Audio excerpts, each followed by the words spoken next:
आइए जानते हैं झारखंड की 25 फटाफट बड़ी खबरों को केवल 5 मिनट में। उससे पहले वीडियो को लाइक करके चैनल को सब्सक्राइब जरूर कर दें।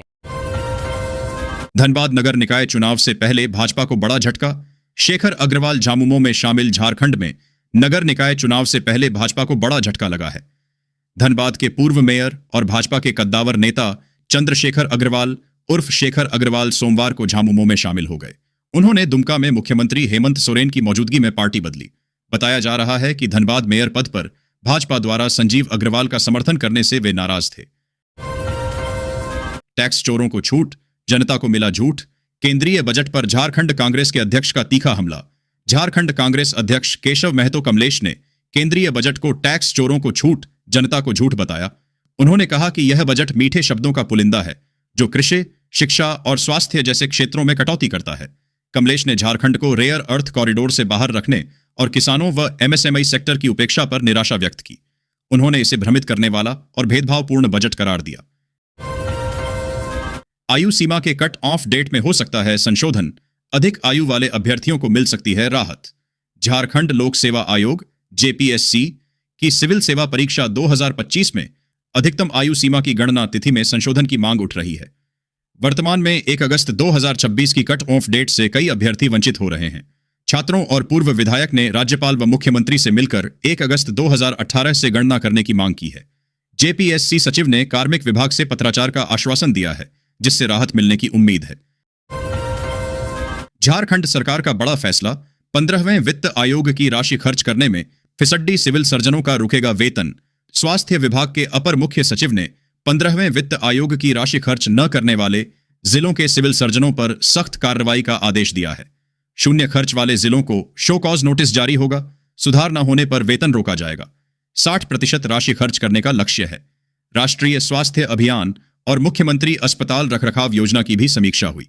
एम्बुलेंस संचालन और सहिया प्रोत्साहन राशि को ऑनलाइन करने पर भी चर्चा हुई। झारखंड हाई कोर्ट का आदेश। जंगल से विस्थापितों को 2 महीनों में मिलेगी जमीन की रसीद। झारखंड हाई कोर्ट ने बाघ संरक्षण याचिका पर सुनवाई करते हुए राज्य सरकार को विस्थापित ग्रामीणों को दी गई जमीन की रसीद 8 सप्ताह में काटने का निर्देश दिया है। कोर्ट ने 17 मार्च तक सभी रसीदें जारी करने को कहा। National tiger conservation authority NTCA को याचिकाकर्ता के 13 सुझावों पर विचार कर कोर्ट को अवगत कराने का आदेश दिया गया है। झारखंड को रिकॉर्ड रेल बजट। 7,536 करोड़। 2 नई अमृत भारत एक्सप्रेस। 57 स्टेशन होंगे। आधुनिक केंद्रीय रेल बजट 2026 में झारखंड को 7,536 करोड़ रुपए आवंटित हुए हैं, जो पिछले औसत से 16 गुना अधिक है। राज्य को 3 नई अमृत भारत एक्सप्रेस ट्रेनें मिलेंगी, जिसमें धनबाद कोयंबटूर मार्ग शामिल है। 57 स्टेशनों का अमृत स्टेशन योजना के तहत विकास हो रहा है और 100% रेलवे विद्युतीकरण पूरा हो चुका है। कवच प्रणाली भी लागू की जा रही है। टैक्स वसूली में अव्वल, सुविधा देने में फिसड्डी। रांची नगर निगम की पोल खुली। रांची नगर निगम ने वित्तीय वर्ष 2024 से 25 में रिकॉर्ड 80 करोड़ रुपए से अधिक का होल्डिंग टैक्स वसूला, जो पिछले वर्ष से 10 करोड़ अधिक है। हालांकि शहर की बुनियादी सुविधाएं बदहाल हैं। सड़कें टूटी हैं, नालियां जाम हैं, स्ट्रीट लाइटें खराब हैं और अतिक्रमण एक बड़ी समस्या है। निगम स्वच्छता, स्वास्थ्य और परिवहन जैसी मूलभूत सेवाएं प्रदान करने में विफल रहा है, जबकि करदाताओं से भारी वसूली कर रहा है। झारखंड के निलंबित आईएएस विनय चौबे ने ससुर संग लेन देन स्वीकारा। पटना नोएडा की संपत्ति पर साधी चुप्पी। निलंबित आईएएस विनय कुमार चौबे से एसीबी रांची ने आय से अधिक संपत्ति मामले में 4 दिन रिमांड पर पूछताछ की। उन्होंने ससुर के साथ वित्तीय लेन देन और उनके नाम पर संपत्ति खरीदने की बात स्वीकार की। हालांकि पटना और नोएडा की संपत्तियों पर वह चुप रहे और धन के स्रोत पर संतोषजनक जवाब नहीं दिया। चौबे ने विभाग को विदेश यात्रा की लिखित सूचना न देने की बात भी मानी। एसीबी को जांच में अपेक्षित सहयोग नहीं मिला। झामुमो में माफियागिरी बर्दाश्त नहीं। जेएमएम नेता ने अपनी ही पार्टी के नेता पर लगाया गंभीर आरोप। झामुमो नेता नितेश सिंह ने पार्टी में माफियागिरी करने वालों को बर्दाश्त न करने की चेतावनी दी है। उन्होंने जिला उपाध्यक्ष प्रकाश चंद्र पाठक उर्फ रोशन पाठक पर जमीन हड़पने और लोगों को धमकाने का आरोप लगाया। सिंह ने कहा कि ऐसे कृत्यों से पार्टी बदनाम हो रही है और विधानसभा चुनाव में हार का कारण भी यही था। उन्होंने पार्टी नेतृत्व से शिकायत कर कार्रवाई की मांग की। झारखंड में 4 डिग्री तक बढ़ेगा तापमान। 8 फरवरी तक ठंड से राहत के संकेत। मौसम विज्ञान केंद्र रांची के अनुसार झारखंड में 8 फरवरी तक ठंड से राहत मिलने की संभावना है। न्यूनतम तापमान में 3 से 4 डिग्री सेल्सियस की वृद्धि होगी, जिससे पूरे राज्य में ठंड का असर कम होगा। हालांकि कुछ स्थानों पर कोहरा या आंशिक बादल छाए रह सकते हैं। मौसम विज्ञानी अभिषेक आनंद ने तापमान में उतार चढ़ाव जारी रहने की बात कही है। धनबाद मेयर चुनाव, शमशेर, रवि और नीलम समेत 11 उम्मीदवारों ने भरा पर्चा। भाजपा ने संजीव अग्रवाल को दिया समर्थन। धनबाद नगर निगम चुनाव के लिए मेयर पद हेतु नामांकन में तेजी आई है। सोमवार को कुल 11 प्रत्याशियों ने नामांकन दाखिल किया, जिनमें कांग्रेस नेता शमशेर आलम, रवि चौधरी और जामुमो की डॉक्टर नीलम मिश्रा प्रमुख हैं। नामांकन की अंतिम तिथि 4 फरवरी है। भाजपा ने संजीव अग्रवाल को समर्थन दिया है। विभिन्न दलों के नेताओं सहित कुल 11 उम्मीदवारों ने अपनी दावेदारी पेश की है। जनवरी में सीवी बिक्री में 30% का उछाल, भारी ट्रकों की मांग में रिकॉर्ड वृद्धि। टाटा मोटर्स ने जनवरी 2026 में वाणिज्यिक वाहनों की बिक्री में 29.9% की शानदार वृद्धि दर्ज की। कुल 41,549 यूनिट्स बिकी, जिसमें घरेलू बाजार में 29.1% और अंतर्राष्ट्रीय स्तर पर 42% की बढ़ोतरी हुई। भारी ट्रकों और छोटे वाणिज्यिक वाहनों की मांग में उल्लेखनीय उछाल देखा गया। सरकार की बुनियादी ढांचा परियोजनाओं और मजबूत घरेलू खपत को इस वृद्धि का मुख्य कारण बताया गया है, जिससे कंपनी के लिए रिकॉर्ड तोड़ वित्तीय वर्ष की उम्मीद है। महिलाओं के लिए बीमा सखी योजना में 7,000 रुपए की नौकरी, आवेदन प्रक्रिया जाने। बीमा सखी योजना भारत सरकार और भारतीय जीवन बीमा निगम LIC की एक महत्वपूर्ण पहल है, जिसका उद्देश्य महिलाओं को आर्थिक रूप से सशक्त बनाना और उन्हें रोजगार के अवसर प्रदान करना है। इस योजना के तहत महिलाओं को बीमा सखी के रूप में प्रशिक्षित किया जाता है, ताकि वे ग्रामीण और शहरी क्षेत्रों में बीमा से जुड़ी जानकारी लोगों तक पहुंचा सकें। चयनित महिलाओं को शुरुआती चरण में 7,000 रुपए तक की मासिक आय का अवसर मिलता है, जिससे वे अपने परिवार की आर्थिक स्थिति को मजबूत कर सकती हैं। सिर्फ 500 रुपए में लगवाएं सोलर पैनल, पाएं 78,000 रुपए तक की सब्सिडी। साल 2026 में सरकार ने सोलर पैनल रूफटॉप योजना के तहत घरेलू उपयोग के लिए छत पर सोलर पैनल लगवाने पर 78,000 रुपए तक की सब्सिडी देने की सुविधा शुरू की है। अब नागरिक केवल 500 रुपए की मामूली राशि जमा करके अपने घर की छत पर सोलर पैनल स्थापित कर सकते हैं। इस योजना का उद्देश्य स्वच्छ और सस्ती ऊर्जा उपलब्ध कराना, बिजली बिल कम करना और पर्यावरण संरक्षण को बढ़ावा देना है। 3,000 रुपए पेंशन सीधे खाते में। ई श्रम कार्ड वालों के लिए खुशखबरी। श्रम कार्ड धारकों के लिए एक अहम राहत की खबर सामने आ रही है। केंद्र सरकार की विभिन्न सामाजिक सुरक्षा योजनाओं के तहत अब पात्र श्रमिकों को 3,000 रुपए तक की मासिक पेंशन सीधे उनके बैंक खाते में ट्रांसफर की जा रही है। इस पहल का उद्देश्य असंगठित क्षेत्र में काम करने वाले करोड़ों श्रमिकों को बुजुर्गावस्था में आर्थिक सहारा देना है। ई श्रम पोर्टल पर पंजीकृत श्रमिक जो तय पात्रता शर्तों को पूरा करते हैं, इस योजना का लाभ उठा सकते हैं। सरकार का फोकस यह सुनिश्चित करने पर है कि लाभार्थियों को किसी बिचौलिए के बिना डायरेक्ट बेनिफिट ट्रांसफर DBT के जरिए राशि मिले। प्रधानमंत्री आवास योजना 1,20,000 बैंक खाते में मिलेगा। आवेदन शुरू। आज भी भारत में लाखों परिवार ऐसे हैं जिनके पास अपना पक्का और सुरक्षित घर नहीं है।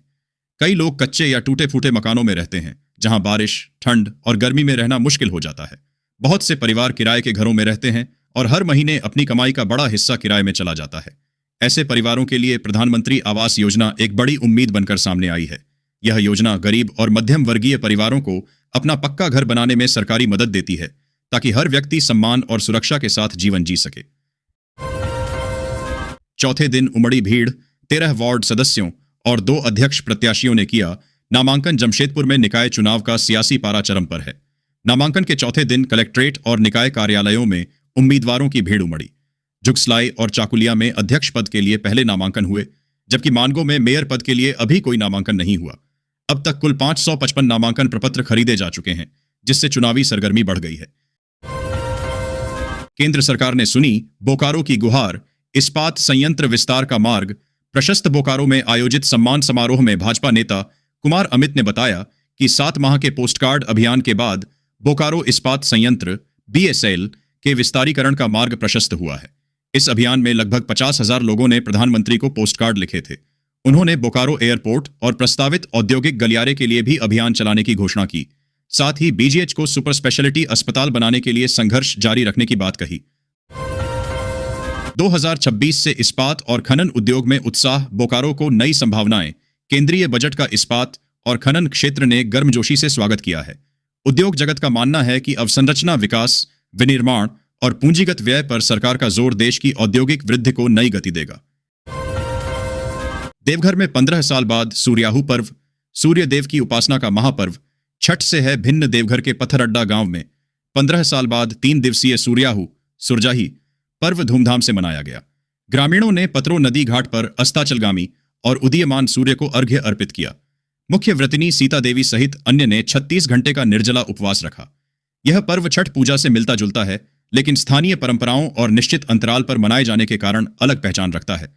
इसे 5 से 12 से 15 वर्ष के अंतराल में परंपरा के अनुसार मनाते हैं। जाने यह छठ से कैसे है अलग। झारखंड दिवस पर मुख्यमंत्री हेमंत सोरेन ने केंद्र सरकार को दी चेतावनी। बोले, अन्याय बर्दाश्त नहीं, हमें भोला न समझें।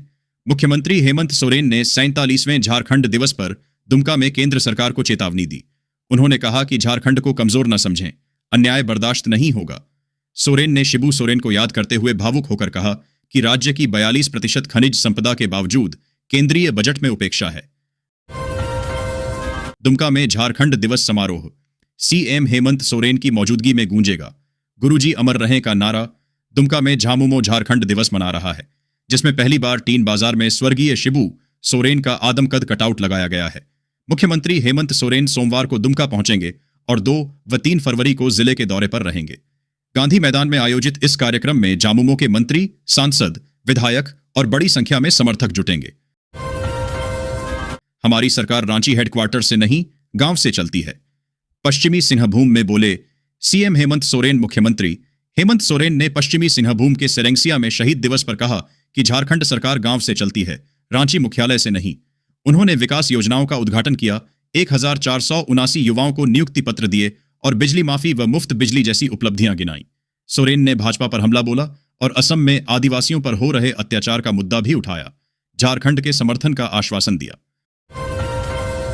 चक्रधरपुर रेल मंडल में हाथियों के लिए बनेंगे 7 अंडरपास। एआई कैमरों से थमेगी ट्रेनों की टक्कर। केंद्रीय बजट के बाद रेल मंत्री अश्विनी वैष्णव ने बताया कि चक्रधरपुर रेल मंडल में वन्य जीवों, खासकर हाथियों की सुरक्षा के लिए 7 अंडरपास बनेंगे। एआई आधारित थर्मल कैमरे और ऑप्टिकल फाइबर केबल सिस्टम भी लगाए जाएंगे, जिससे ट्रेन दुर्घटनाएं रुकेंगी। झारखंड को 7,536 करोड़ रुपए का बजट आवंटन मिला है और 2 नई अमृत भारत एक्सप्रेस ट्रेनें भी मिलेंगी। ईस्ट वेस्ट फ्रेट कॉरिडोर भी बनेगा। जमशेदपुर अवैध निर्माण, सुप्रीम कोर्ट का 24 भवनों पर यथास्थिति बनाए रखने का आदेश, झारखंड सरकार से मांगा जवाब। सुप्रीम कोर्ट ने जमशेदपुर में अवैध निर्माण तोड़ने के झारखंड हाई कोर्ट के आदेश पर यथास्थिति बनाए रखने का निर्देश दिया है। जस्टिस विक्रम नाथ और संदीप मेहता की पीठ ने जेएनएससी और राज्य सरकार से जवाब मांगा है। याचिकाकर्ताओं ने तर्क दिया कि उन्हें अपना पक्ष रखने का मौका नहीं मिला और राज्य में नक्शा विचलन को नियमित करने का कानून है।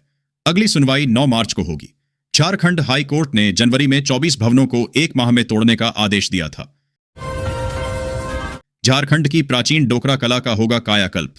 ट्रेनिंग के लिए छत्तीसगढ़ जाएंगे मुसाबनी के कारीगर। पूर्वी सिंहभूम के उपायुक्त कर्ण सत्यार्थी ने मुसाबनी के कुइलीसुता गांव का दौरा कर डोकरा कला कारीगरों से संवाद किया। इस पहल का उद्देश्य लुप्त होती इस पारंपरिक धातु शिल्प कला का संरक्षण और कारीगरों की आय बढ़ाना है। उन्हें आधुनिक प्रशिक्षण, छत्तीसगढ़ में एक्सपोजर विजिट, ई मार्केटिंग सपोर्ट और जमशेदपुर में स्थायी बाजार मिलेगा। वोकल फॉर लोकल पर जोर देते हुए जीआई टैग दिलाने की भी योजना है। टाटा स्टील का सिंगापुर की सहायक कंपनी में 5,754 करोड़ का निवेश, 620 करोड़ शेयर भी खरीदे। टाटा स्टील ने अपनी सिंगापुर स्थित पूर्ण स्वामित्व वाली सहायक company T steel holdings private limited (TSHP) में 5,754.67 करोड़ रुपए का बड़ा पूंजी निवेश किया है। कंपनी ने TSHP के 620 करोड़ से अधिक इक्विटी शेयर खरीदे हैं। यह कदम टाटा स्टील के अंतर्राष्ट्रीय कारोबार को मजबूत करने, वैश्विक परिचालन को सुव्यवस्थित करने और विदेशी इकाइयों की वित्तीय स्थिति सुधारने की रणनीति का हिस्सा है। इस निवेश से कर्ज प्रबंधन और कार्यशील पूंजी की जरूरतों को पूरा करने में मदद मिलेगी। मानगो में संध्या, जुगसलाई में रिंकू और आदित्यपुर से प्रभाषिणी होंगी भाजपा की मेयर प्रत्याशी। भाजपा ने मानगो, जुगसलाई और आदित्यपुर नगर निकायों के लिए मेयर प्रत्याशियों की घोषणा कर दी है। मानगो से संध्या सिंह, जुगसलाई से रिंकू सिंह और आदित्यपुर से प्रभाषिणी कंडुलना को टिकट मिला है। पार्टी ने विनेबिलिटी को आधार बनाया है। इस घोषणा से कुछ दावेदार निराश हुए हैं, जबकि भाजपा के सामने नाराज कार्यकर्ताओं को एकजुट करने की चुनौती है। रांची में रोशनी खलको, देवघर में रीता चौरसिया, धनबाद से संजीव अग्रवाल को मेयर पद पर समर्थन देगी। भाजपा बीजेपी ने झारखंड नगर निकाय चुनाव के लिए मेयर पद के प्रत्याशियों को समर्थन देने का फैसला किया है। रांची से रोशनी खलको, देवघर से रीता चौरसिया, पलामू से अरुणा शंकर, धनबाद से संजीव अग्रवाल और चास से अविनाश कुमार सहित अन्य को पार्टी का समर्थन मिलेगा। केंद्रीय नेताओं की मौजूदगी में यह निर्णय लिया गया। मंगलवार को प्रदेश भाजपा इन नामों की आधिकारिक घोषणा करेगी और चुनाव प्रचार में सक्रियता बढ़ाएगी। पढ़ें लिस्ट।